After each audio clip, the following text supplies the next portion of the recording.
I can introduce myself. I'm working for the Red Pen at the German school in Mumbai, which is in Lower Parel. That is DSB International School. I'm originally from Germany and living in Mumbai for the last 8 years now. And yes, working for the Red Pen, as I said before. So we'll wait for a couple of more minutes, I guess, if anybody else is joining. Thanks, Birgit.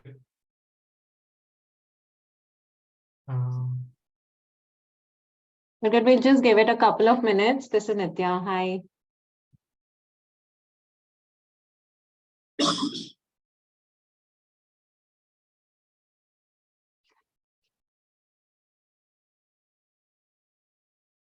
Nitya, Jayashree, do you guys have any students whom you are expecting on this call and have not yet joined? I do, Arnav. Let me just follow up with them. Yeah, that'd be nice. Thank you. I don't, Arnav. All right, thanks. Thanks, Jayashree.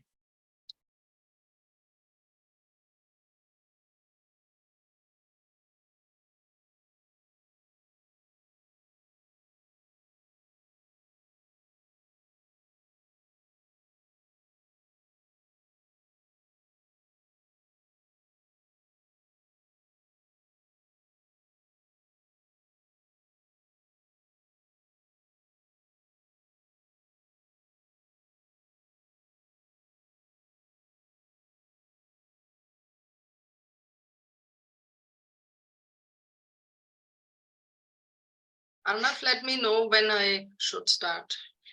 Sure, I think, Birgit, let's just give it till 6:05. Okay. To be honest, based on my experience conducting some webinars for our students, 6:05 is also a bit ambitious. They might keep trickling until 6:08, 6:09, but if we have, let's just wait for Nitya to get back to us. I think we've got how many?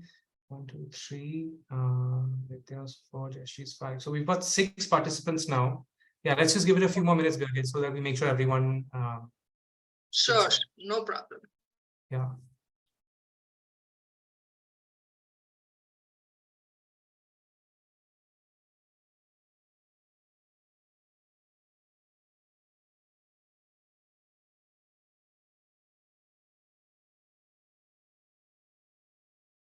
Hello to all the students who've joined us, Daksha, Deepal, Ishanvi, Janvi, Nandini, and Nandini is a mom. Hi, Nandini, and Sana.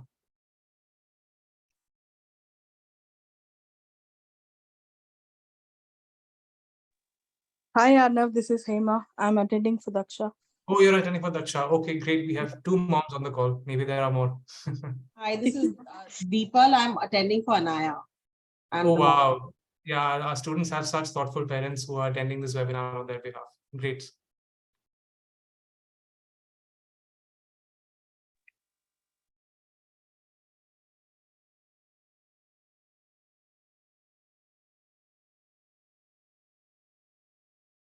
The other 2, Hema, did Daksha attend?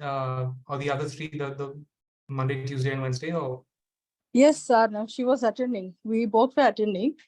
okay.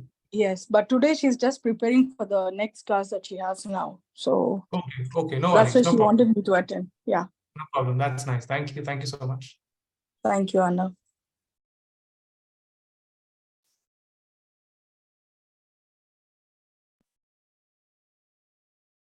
Nitya, any response from your student whom you're expecting? So I think we'll begin, and then she may join in a few minutes. Okay, sure. So I guess Birgit, we can start, and if anyone misses any part of this, then we'll have a recording. Then they can look at. So welcome everyone. Nandini, yes, yes.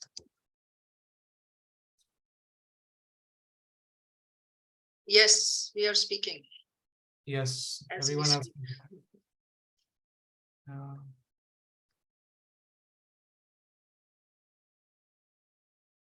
So welcome everyone to our 4th installment of the Destinations webinar series.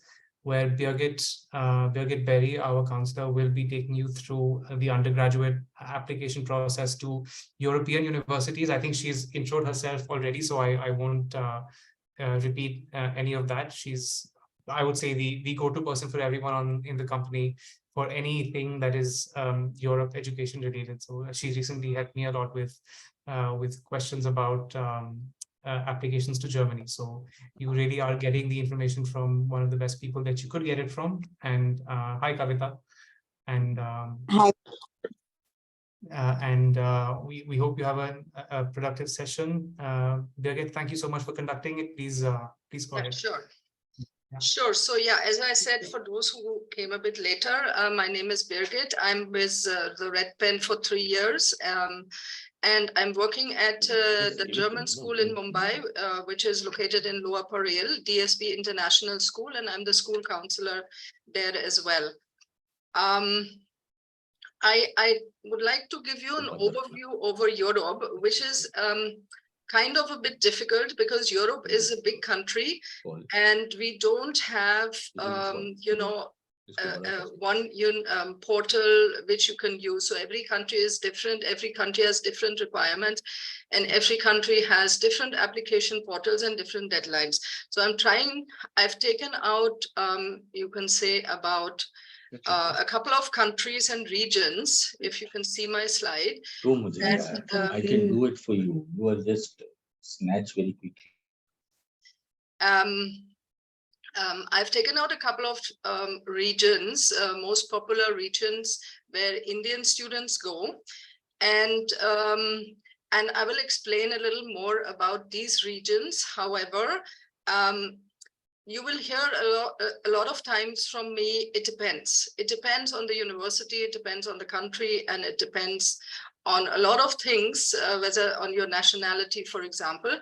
So there is no one such thing where you can say, oh, the application is the same for everyone in this country. So many countries differentiate between European citizens, non-European citizens. The fees are different for European citizens as compared to non-European citizens. So there is a lot of, it depends in this presentation. However, I will try my best to explain that to you. Okay, I'm getting started with what are the most important components of the European application, where there's actually nothing much you need. Obviously, you need your passport, you need to have your financials clear, mainly for the visas. The university doesn't want to see that normally. You need your transcripts, which is normally only the board exam results, so grade 10 and 12, and the grade 11 and 12 transcripts.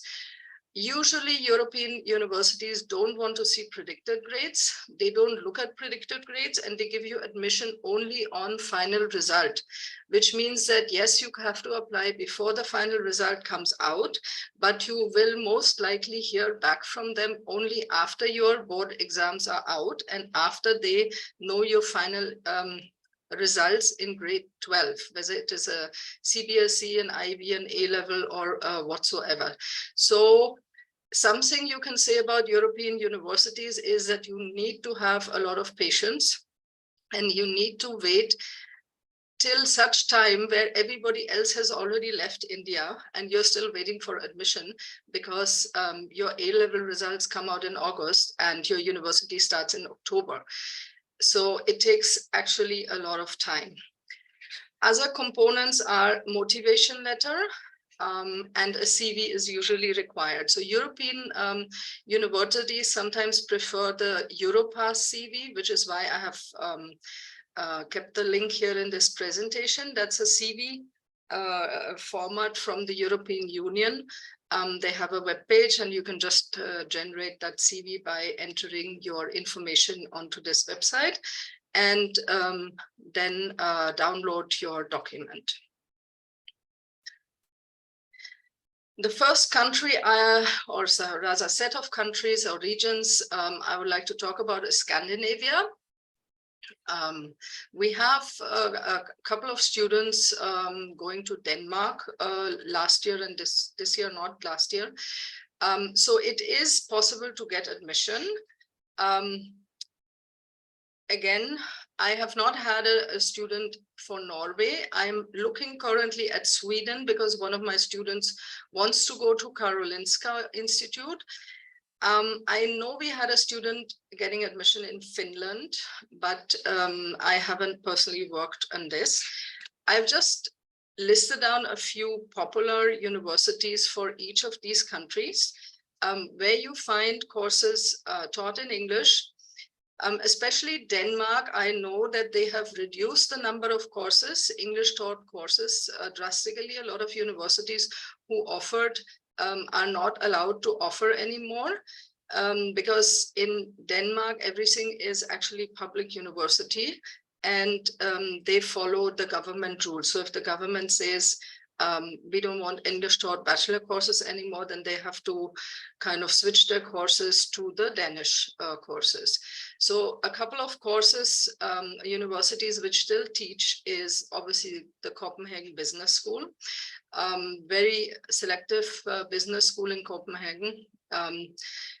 The University of Southern Denmark, then there's a university called VIA University College, and Aarhus University. So these four universities, I know they still have courses taught in English. For Norway, it was a little more difficult because I actually don't have so much experience with Norwegian universities. What I could find is, and it sounded interesting, was the BI Norwegian Business School. That's a private university. Nord University, the Norwegian University of Life Sciences, and the University of Tromsø.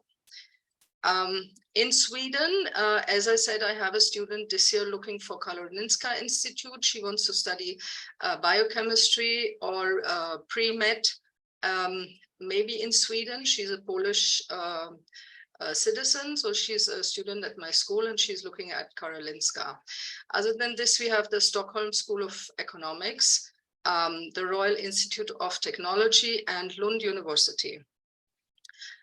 For Finland, I have the following universities, that is Aalto, Haaga-Helia University, Hammer University of Applied Sciences, and the University of Helsinki. Most popular bachelor degrees, I would say, for these region, business management is actually almost in every country #1, because these are the maximum courses you can find which are taught in English. Other than engineering, or for example, for Norway, environmental sciences or Arctic sciences, special environmental sciences focusing on the Arctic region. Or for Finland, we also have a lot of art and design university. Even VIA University College has some design courses, graphic design or animation, for example. Now, most of these countries, EU students do not pay a fee, not for the application and not to attend also. For non-EU students, it would be around 10,000 to 16,000 euros tuition fees per year.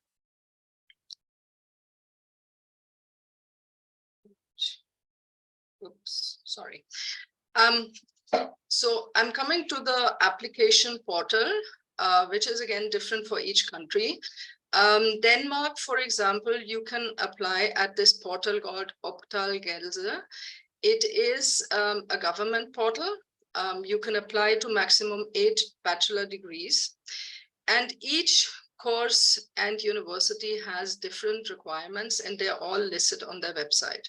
So if you go on the website of Copenhagen Business School, you will find the equivalence of the Danish course to the IB course or to the A-level course, which course is accepted for which bachelor degree. And you will also somewhere find the requirements for the Indian boards, which is for the ISC and the CBSE would be around 65% minimum, and the state boards would be around 85% minimum. So you can apply to 3 bachelor degree courses, and the application period is very strict. They don't, they open the portal on 1st of February and they close it on 15th March at 12 p.m. Danish time. Then you hear back from the universities. I forgot to add that here. So you will hear back from the universities around end of July. And that is the time when they will tell you whether you got admission or not.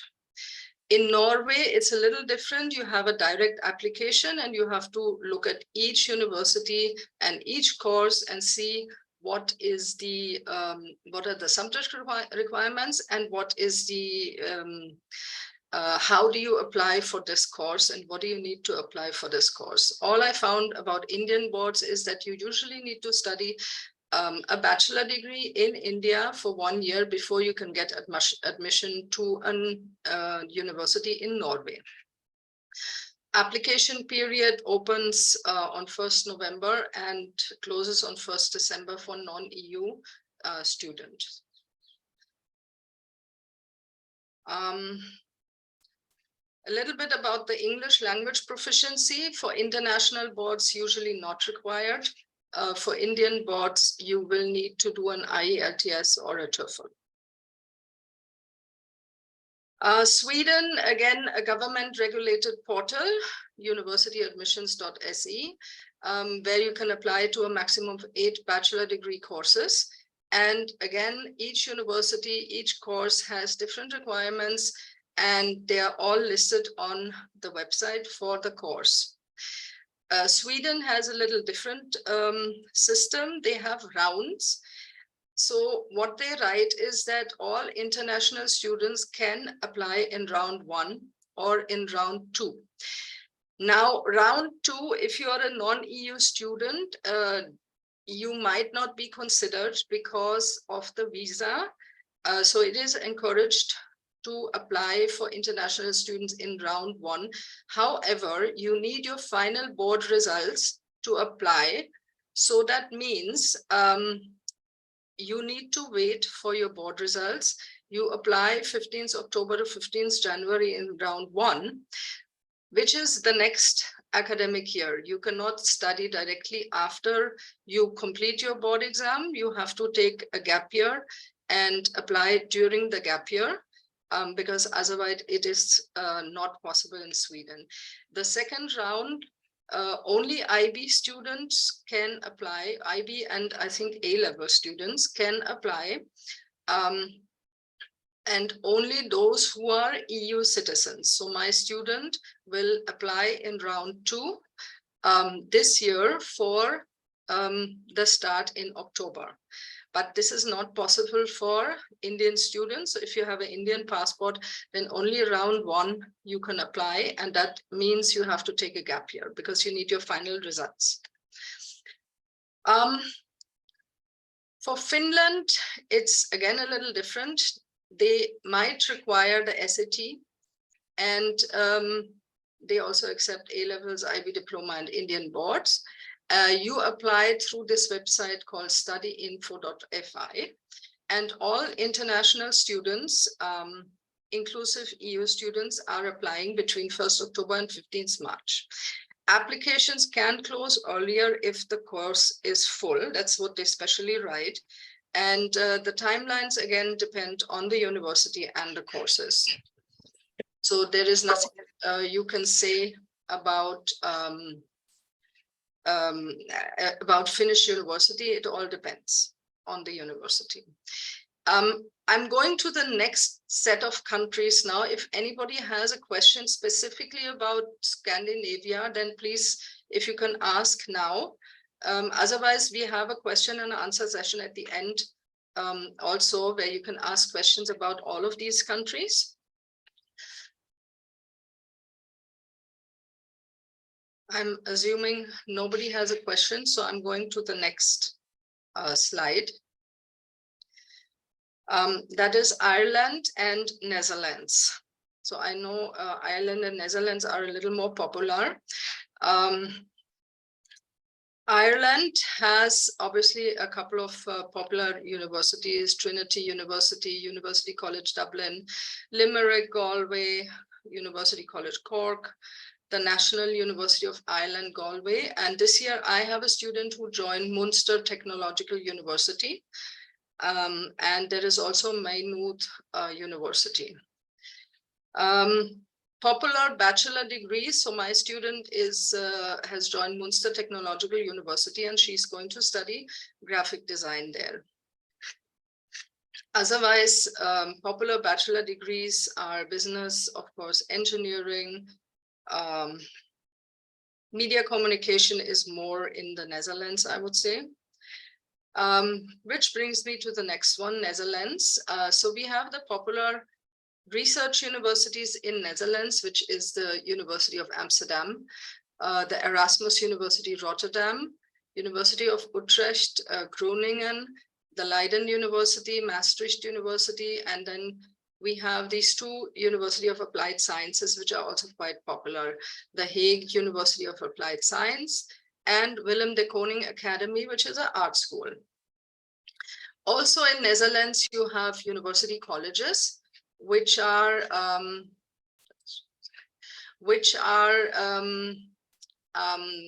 kind of a little bit like the US universities, like liberal arts colleges in the US, where you can take a set of different courses from different sections like humanities, social sciences, and sciences.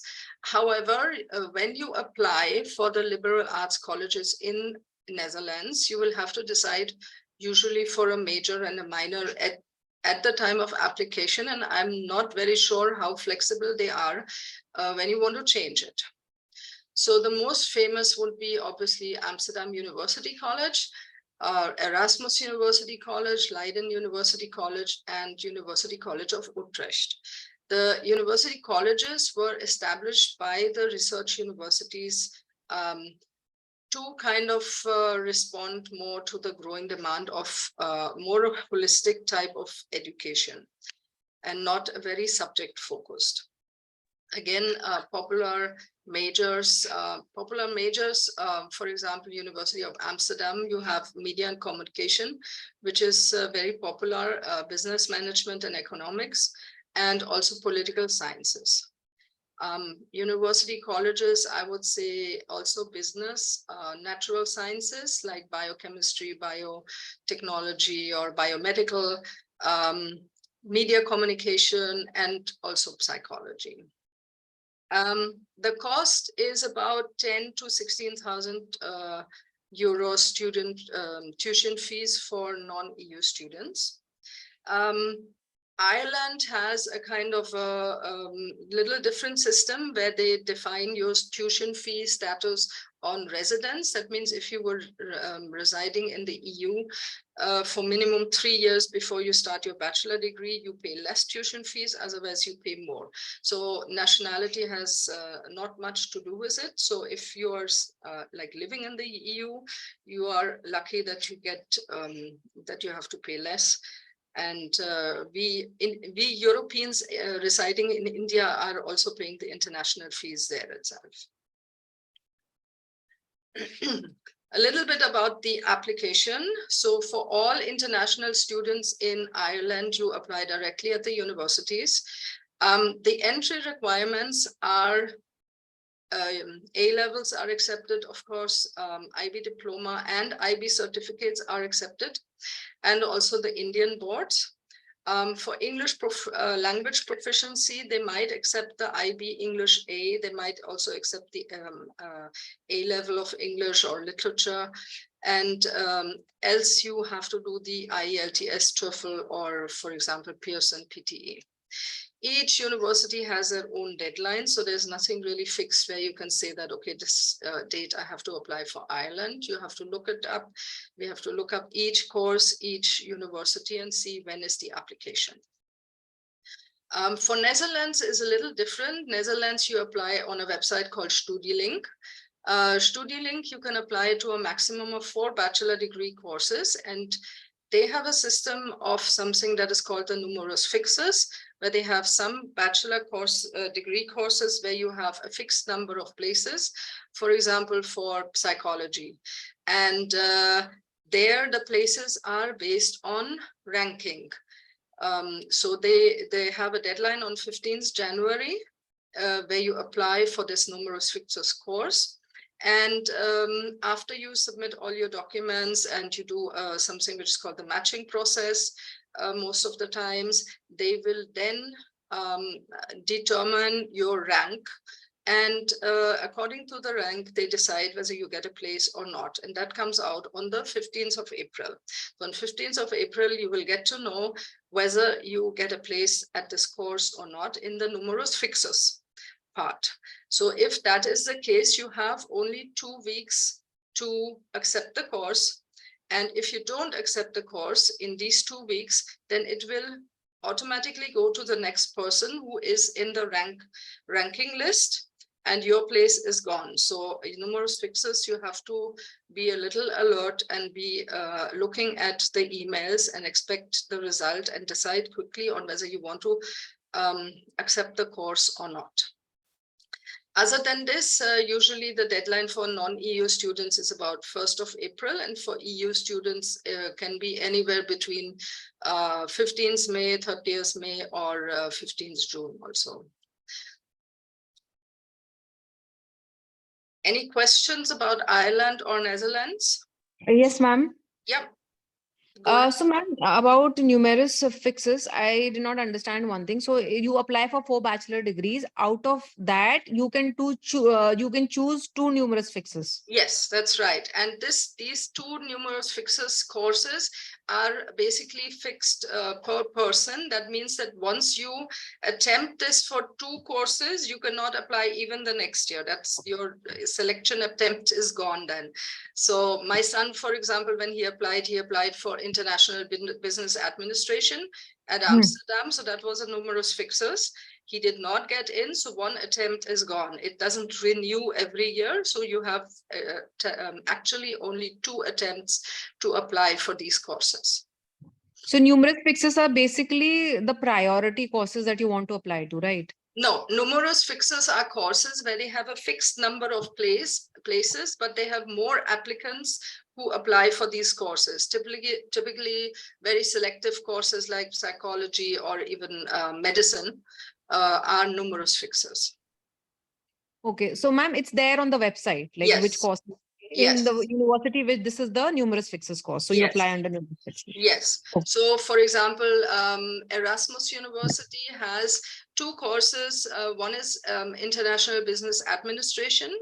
That is a numerous fixes course. And then it has a course which is business and economics. That's not numerous fixes. So, so those who apply at the International Business Administration, they have their 15th January deadline. And they have 2 selection attempts basically.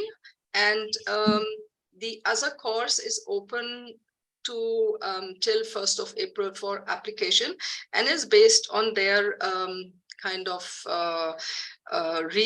the way they see the application and rate the application when they see your application documents. So we can say it is a highly competitive course. The Mostly numerous fixes, yes.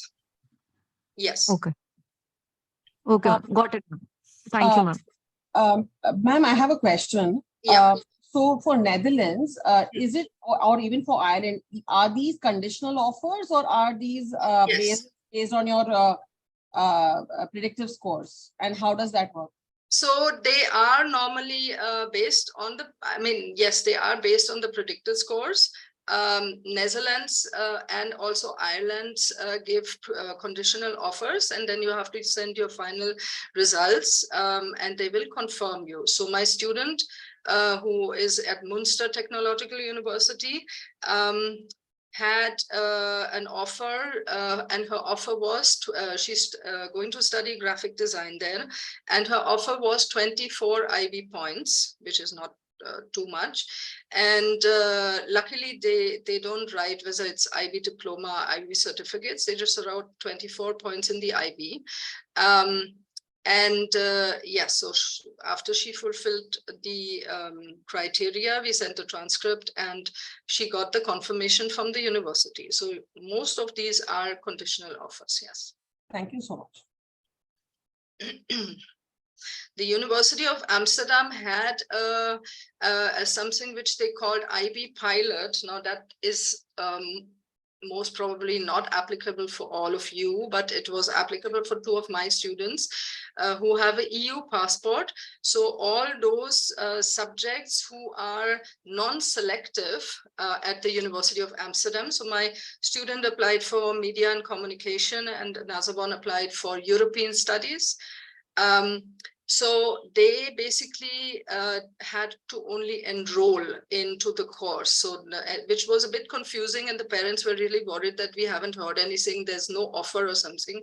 But it was actually the way that we sent the final transcript to the university sent the final confirmation to them without having a conditional offer before. So that is a little bit of a new thing which they are trying out. But as I said, it is mostly not applying for all of you because it's only for EU students. Ma'am, I have one more question. Yeah, Sorry sure. to interrupt. Yeah, no So, problem. ma'am, again, in numerous fixes, so basically, we apply on StudyLink, right? So, Yes. say IBA is a numerous fixes course, so it'll be a numerous fixes course in all the universities. No, that's not necessarily. I think some of the courses like medicine are restricted for everyone, but some courses like, for example, psychology might be numerous fixes at one university and another university not. So you can, for example, apply for psychology at a university for a degree course, and you can apply for psychology major for a university college, which is not numerous fixes. Okay. Yeah, so Yeah. it depends.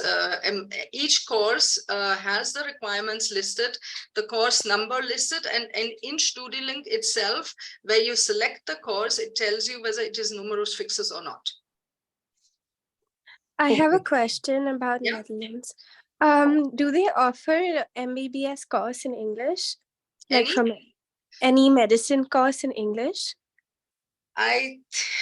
I'm not sure though. I think there was one course in English, but I don't remember now in which universities. I did a little research and they only have like the pre-med undergraduate courses. They don't have like the medicine courses in English. Yeah, it might be. I think what I read is that even if you have an English kind of a medicine course on bachelor level, for your master degree, which obviously you have to do when you follow medicine, you will have to learn the Dutch language. And basically because you have to work with patients in the Netherlands. So they expect you to learn their language in any case, which is, I think, why they might have removed the English course. Latest at master level, it becomes a Dutch course. So they don't have like the 5-year MBBS program No. like Ireland does? No, No. they don't have, no. Thank you. Any other questions about Netherlands? We can always come back to the slide if there are no questions at the moment. Okay, so the next region might be a little more extensive, which is the DACH region, we call it. And that DACH stands for Germany, which is D, Austria, which is A, and Switzerland, which is CH. So if you ever see DACH region, that's Germany, Austria, and Switzerland, German-speaking regions. Germany has, of course, a lot of universities. I've tried to list the most popular ones, but it's a bit difficult. So Technical University of Munich, then Karlsruhe Institute of Technology, RWTH Aachen, a private university called Constructor University, which was former Jacobs University. It has a new name, it's called Constructor University. Hochschule Rhein-Waal is a university of applied sciences and has actually 75% of their bachelor degree programs are taught in English. So that's a very good choice if you're looking for a almost tuition-free environment in Germany. Then Hochschule Rhein-Waal has a lot of selection on courses. Macromedia, private university again, and the University of Mannheim, which is known for business. Popular bachelor degrees in Germany, of course, engineering, mechanical engineering, electrical engineering, architecture also, and business. These are the courses you will find in English. Other than this, you can study, for example, English as English literature or English language as a bachelor degree. That is also obviously taught in English, but Germany doesn't have too many bachelor degree courses in English. It's about 300 in total, so which is not much. Public universities, most of them are free. The two southernmost states of Germany, which is Bavaria and Baden-Württemberg, they have a tuition fee for all non-EU students, which is coming to around 3,000 euros per year. Private universities can be between 10 to 15,000 euros in a year. Okay, next, Austria. So this year I was actually very lucky. I had a student applying in Austria, and I can tell you it took a lot of, not effort, but patience. Okay, he had applied at Johannes Kepler University in Linz, where they have 4 bachelor degrees taught in English, and one of them is artificial intelligence, because he wanted to study computer science in English. And it was very difficult to find something where you do not have to pay a lot of tuition fees. So we found this universities, he applied, and he was successful, but it took till about 20th July when we finally got the confirmation that he has got the place. So it takes a long time. And also then there are other universities where you can study in English, which is the University of Klagenfurt, the Vienna University of Economics and Business. Module University Vienna is a private university, so is Webster Vienna. And the Lauder Business School is again a public university, also in Vienna. Most of the degrees I found in Austria taught in English are computer science, business management, some engineering degrees, but not too many. Public universities, as I said, free to about 1,000 euros. Private universities, about 10,000 to 15,000 euros, you can say. Switzerland. So Switzerland is obviously known for hospitality.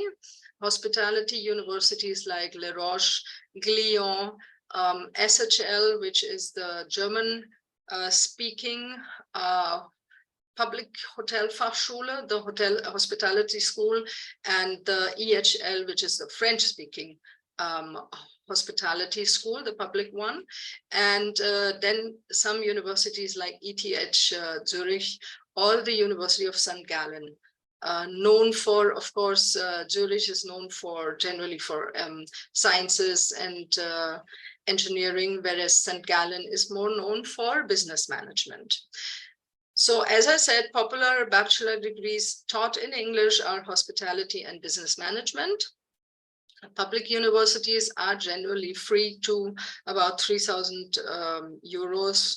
And private universities also about 10 to 15,000 euros, depending on which university, which course you are doing. Okay, now application. Okay, so I'll go backwards because we just done Switzerland. So I'll continue with Switzerland and then go back to Austria and Germany. So Switzerland, you have to apply each university directly.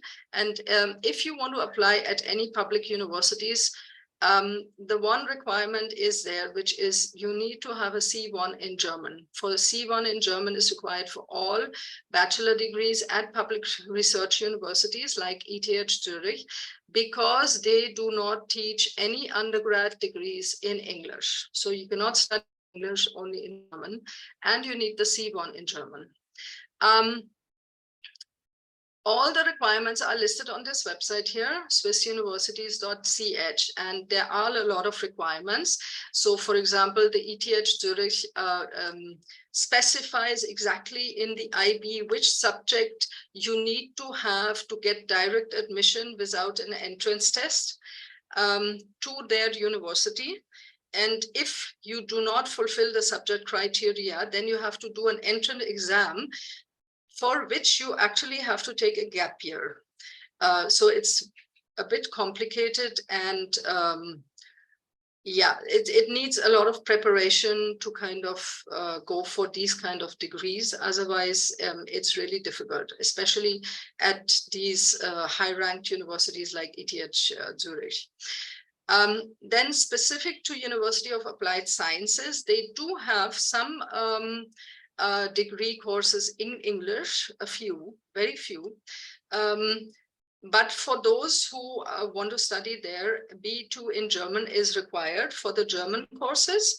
And also specifically for the University of Applied Sciences, you need to have minimum of 1 year qualified full-time work experience. So that means if you want to study a business management, you need to work for 1 year in a business-related field in anywhere in India or wherever you want. But you need that 1 year of work experience before you can start studying that course at the University of Applied Sciences. And that is for all University of Applied Sciences, because it is a government rule in Switzerland. So you need to have work experience before you can study there. Deadlines. Each university has their own deadlines, so there's a lot of research involved. And when do you have to apply, where do you have to apply, and how do you have to apply? All right, so I'm going back to Austria now. Austria again has a direct application, and Austria, this is one of our reasons why my student applied here in Austria and not in Germany, for example, because Austria accepts the IB diploma without any subject requirements, whereas Germany has a lot of subject requirements, which my student did not fulfill. So he has the IB diploma, but he could not get direct admission in Germany, which is why he applied in Austria. Very few courses in English. The majority of courses is taught in German. And for research universities, you need a C1 in German if you want to study in German, and B2 is required for University of Applied Sciences. Again, each university has their own deadlines. So my student in Linz had to apply till, I think, 30th April. And then he did not hear anything from the university till about 15th July, and only after 2-3 emails, we finally got a confirmation that he got accepted. So it was a really long waiting and a nervous waiting for him.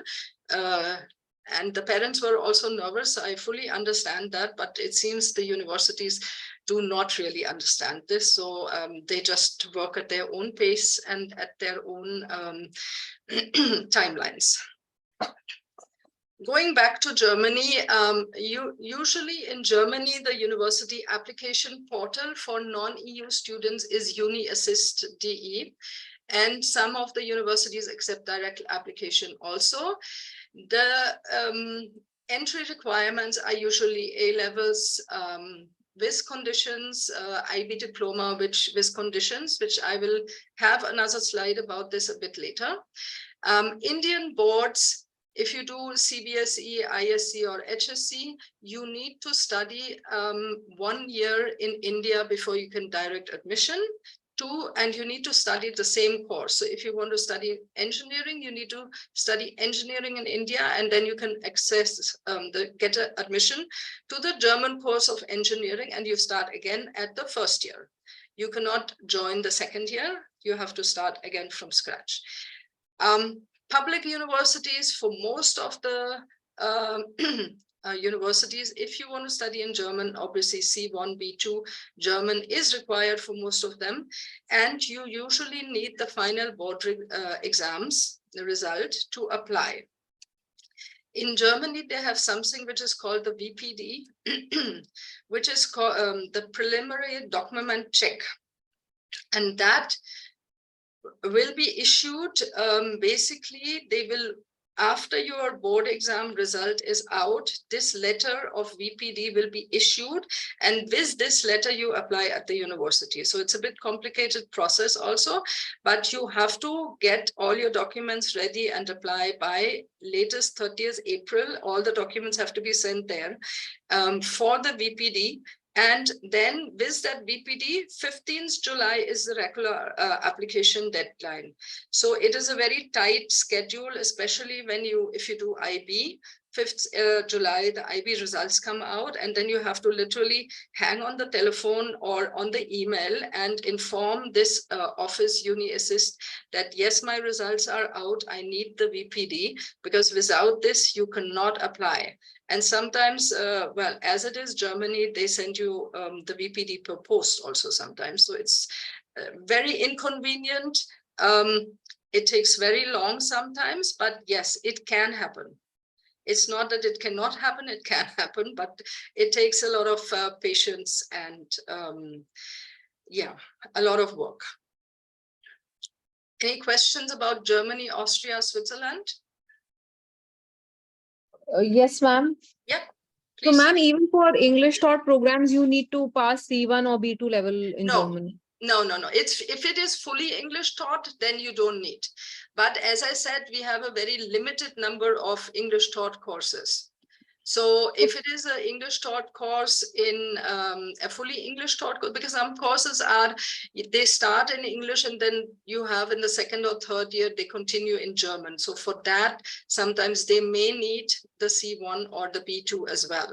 But this is the course website will tell you whether it is English, German and English, or only German.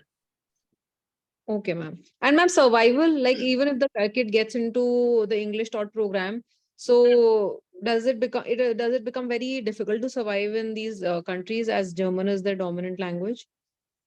I see, I wouldn't say difficult to survive. You can definitely survive.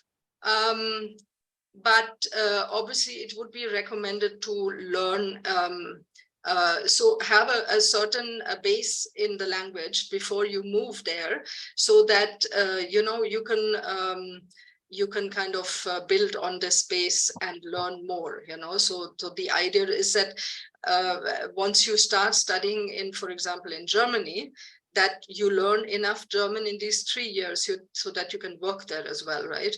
So it would be good if you have a certain base.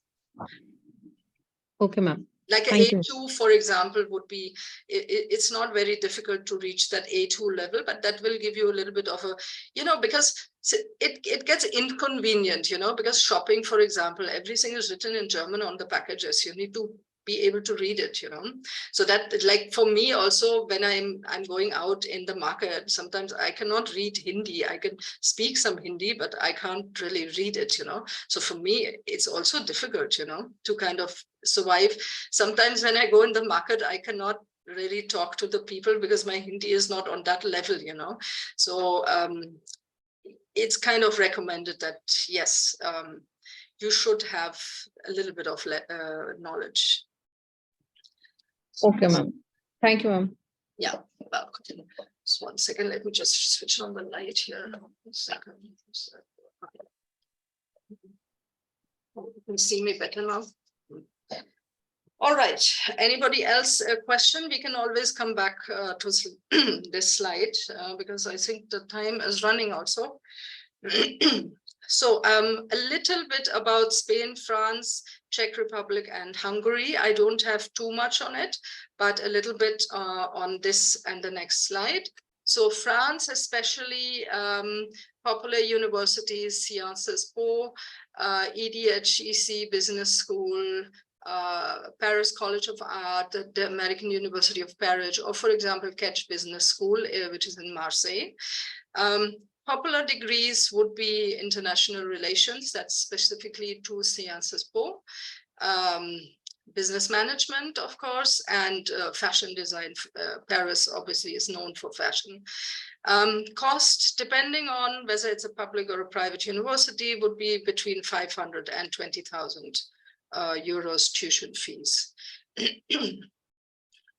Coming to Spain, we have some popular universities, which is IE University in Madrid, IED, that's a design institute for Barcelona and Madrid. So they offer graphic design, interior design, and other design courses. University of Navarra has a lot of English courses, and it's a bit inconvenient, but the University of Navarra is a private university. It's not a public university, even though the name suggests that it is a public university. It is not. St. Louis University, Madrid. This Universidad Carlos in Madrid is a public university, and for example, the Politécnico Barcelona. Most of these courses at the public universities would be in Spain, so you will have to learn Spanish. They have very few courses in English, and English taught courses are mainly, for example, University of Navarra or IE University. These are private universities. Again, popular degrees, business management comes mostly on top everywhere, engineering and design. So depending on whether it's a private or a public university, cost would be around 5,000 to 20,000 tuition fees.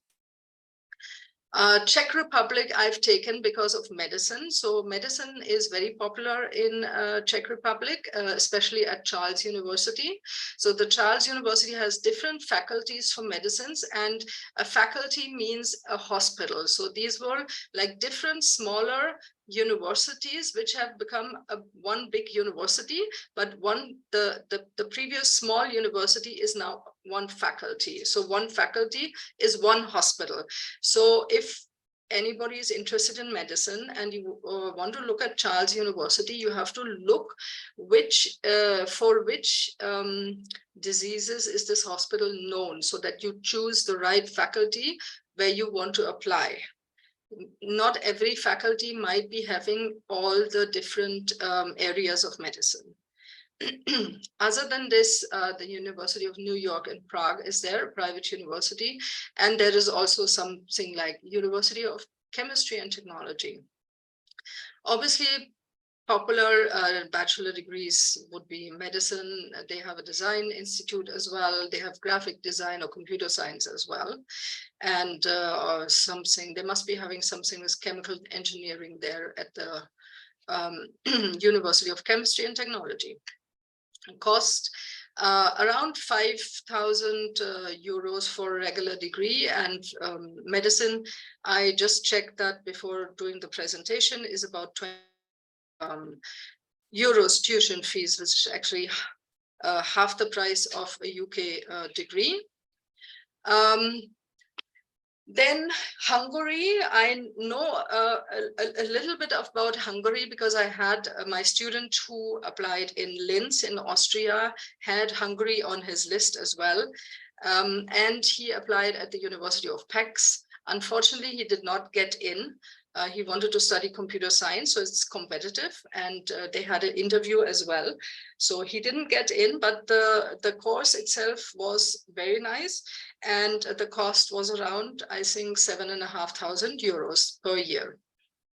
Other than this, we have Budapest Metropolitan University offering something like international relations or even graphic design, and also Corvinus University and Óbuda University. I think they're both located in Budapest.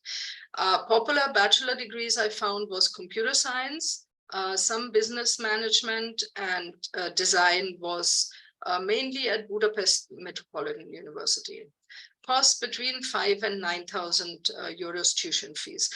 Budapest is definitely, the country with the cheapest cost of living in all of the countries which I mentioned. So it's actually about 30% cheaper to live in Budapest than, for example, in Germany even. So cost of living is very, very low, much lower than at any other place.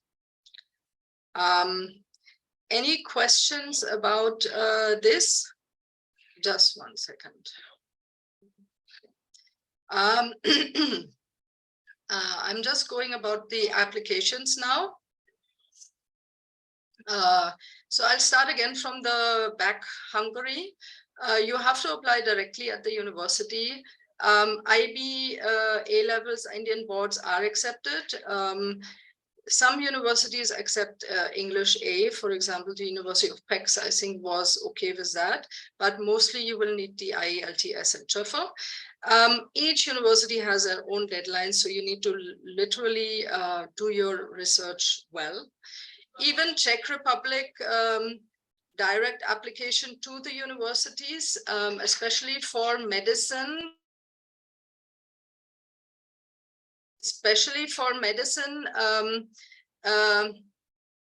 You have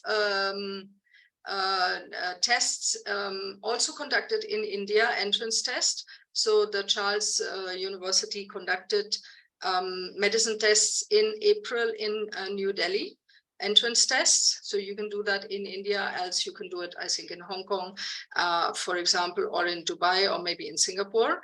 And each university, again, has their own deadlines. So there's a lot of research involved in these kind of universities. Spain. So for the public universities in Spain, you need to go through something which is called the UNED Assist accreditation. So my student, I had a Spanish student this year who's gone back to Spain. And he went through this process. So he applied at UNTE and we had to send his transcript to them, and then did the entire accreditation and issued a certificate for the Spanish public universities. There's a little bit difference here because they have something like a subject-specific competence tests. So their system is you can gain from your you have a scale of 15 points, out of which 10 points come from your high school IB diploma, A-levels, or whatever you have. And the rest 5 points you can gain through the subject-specific competence tests.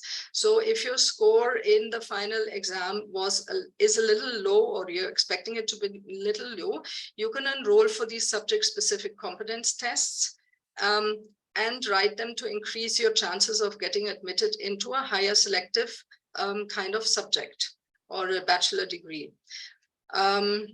I think most of these or all of these would be in Spanish only. So you have to be really fluent in Spanish. Otherwise, you can just not do it. And again, each university has their own deadline. So there's nothing we can do about that. Again, application in France, direct application to the universities, A-levels, IB diploma, Indian boards are accepted. And each university has their own deadlines.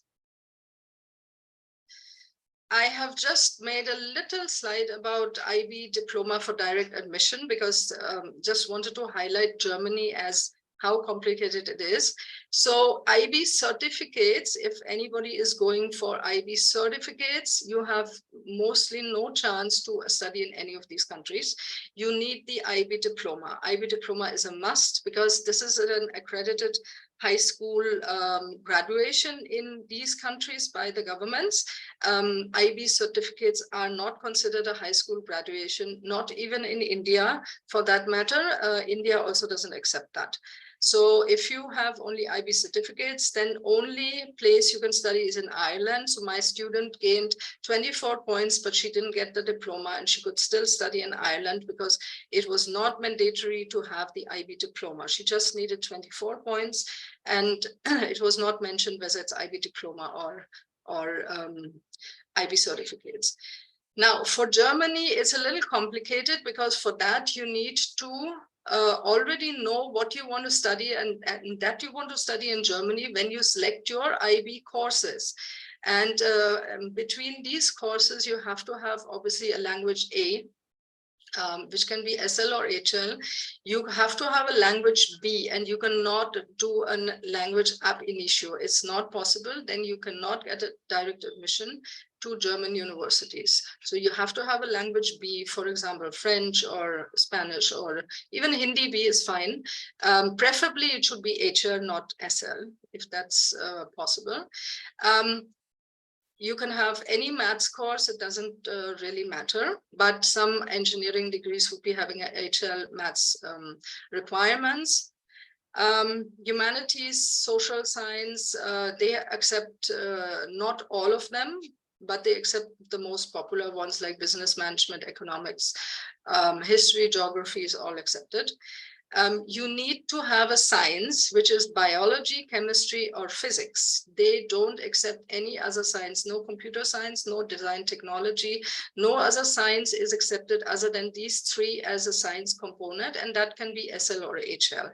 Now, one of these three, language A, this is a new thing now this year, language A, maths or a science, out of these three has to be a higher level subjects for direct admission. Another thing which I have not mentioned here, but which Germany is a little specific about, is all these subjects have to be taught over 2 years. They do not accept any exams which have been taken in, like after grade 11, some schools offer language exams or any other exams. Germany does not accept that. You need to have all the 2 years, and you need to write all subjects in one sitting. Any questions about this? No. Okay. Now, my last slide is about strategies and tips, okay? One is documents. You need to keep your documents ready. Documents requires translation if they are not in English. English is usually accepted, so that is fine.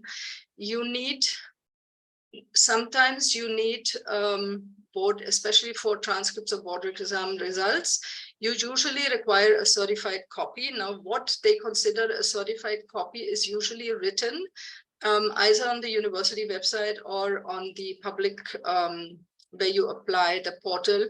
How do you get a certified copy? Another suggestion, we've already discussed this, is better to learn the local language, even if the course is taught in English. It just gives you a head start when you have to live there, because eventually you will have to converse in this language, and it's better if you learn it.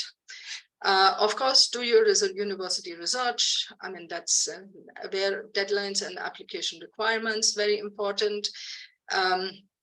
And the admission decisions may come much, much later than other countries. So don't lose hope if you don't hear back immediately after they send the results. It takes time. It takes a long time, and it can take months before you hear back with the admissions decision. Yeah, so that's about it. Any other questions of what we have not discussed? Anybody else has a question? I had a question related to France. Yep. I know a lot of schools require like prep school for you to actually do a course. Oh, okay. I don't know. For example, like HEC, there's no undergrad program where they have like a Yes. Yeah, some, but that you have like in the UK also, for example, the London Business School doesn't have any undergrad program. You only have graduate courses there. Yeah, that can happen. Yes.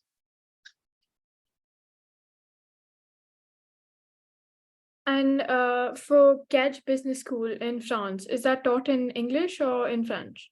I think the Kedge Business School is taught in English. It's in Marseille, and if you have heard of this university here in Maharashtra, Vijay Bhumi University, they are working together with Kedge Business School, and they have like a double degree. For Vijay Bhumi, 2 years, Kedge Business School, you go for 2 years. So you get kind of a double degree, India and business school, and that is taught in English, yes. Okay. EDHC is also a good business school with multiple campuses in France. So they had, usually they had all their undergrad programs in French, but they have started for a couple of years now to teach also in English, a BBA or international business administration as well. I believe it's between Paris and London, the two main campuses which they use. No, that is EDHC is has a campus in Lille. They have a campus in Paris. They have a campus in Nice. They have a campus, I'm not sure, Lyon, maybe, I don't know. They have a couple of campuses, EDHC, and they work together. They have something which is called the Global BBA. So where they have, you study 1 year in France, and I think that is in Nice.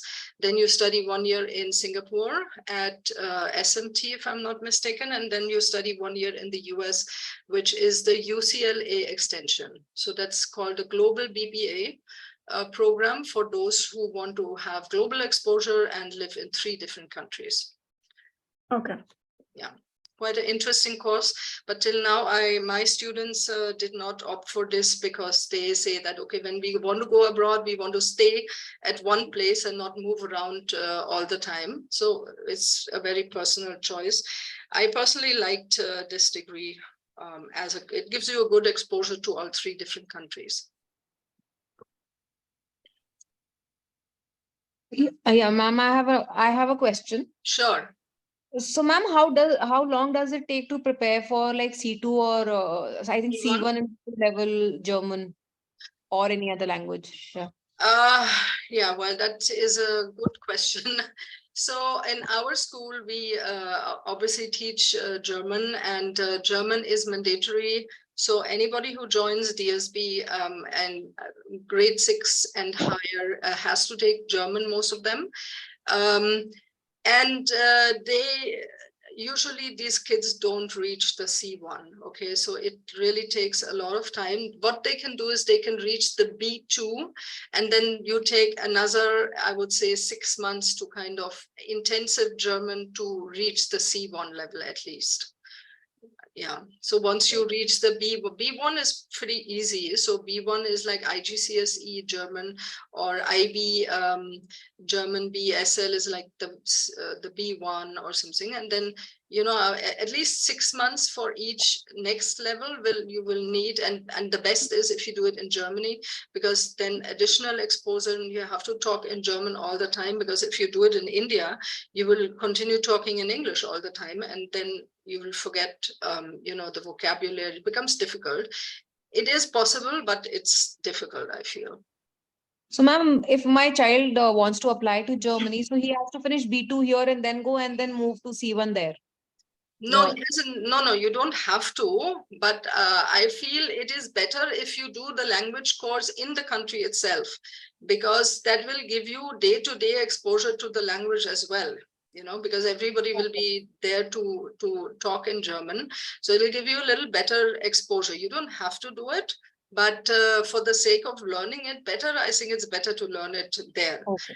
Like when I was in school, we used to have traveled to England from Germany to have to do English language courses. Yes, we did English in school, but in German, it's not as it is in India. You know, the level of English in German is very low. And so we used to go to England for 3 weeks and have language courses. So the same you can do in Germany as well. And so you have language institutes, you can have language kind of courses, and you know, these summer programs or something where you can focus on the language, and that's a good thing if you want to go there. Okay. You can do the same here at Goethe Institute also, but obviously it will give you a little bit of a, you know, kind of a new perspective of why do we need to do this. You know, I mean, children don't always see the need of why do they have to, you know, learn that language. But, you know, if they live there and they attend the course there and they see the country, then they get a little better relation to, okay, why do I have to do this and why do I have to learn German? Thank you, ma'am. Yeah.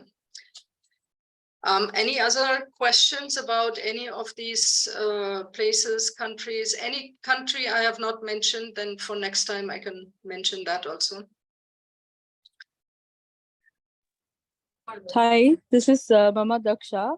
Yeah. I have a small doubt. I just wanted to know that is it possible for the student who is doing a graduation course in Science Po can also undertake a scholarship course offered by Science Po? Offer? See, Science Po also offers scholarship programs. Okay. Yeah, so simultaneously, can the student do both the things? Like take the graduation course as well as undertake the scholarship program too? I'm not so sure, so I cannot tell you too much about Sciences Po. I didn't have a student attending this till now, so I'm not really sure. I know that they have a double degree with UBC, but I don't know much, I'm sorry, about the scholarship course and the regular course. I can't tell you much about that. Okay, thank you. Yeah, we can find out if that is of your interest. Then I guess we'll find out. I'll talk to Arnav about that. Okay, thank you so much. Yeah. Yeah. I hope the webinar has been informative. I just want to thank Birgit on behalf of everyone. Thanks, Birgit. It was really informative, and I'm sure we'll get in touch with you for different questions. Okay. Yeah, sure. Thank you. Okay. Thank you so much. Thank you, everyone. Stop. Thank you. Thank you. Thanks. Bye. Thank you. Bye.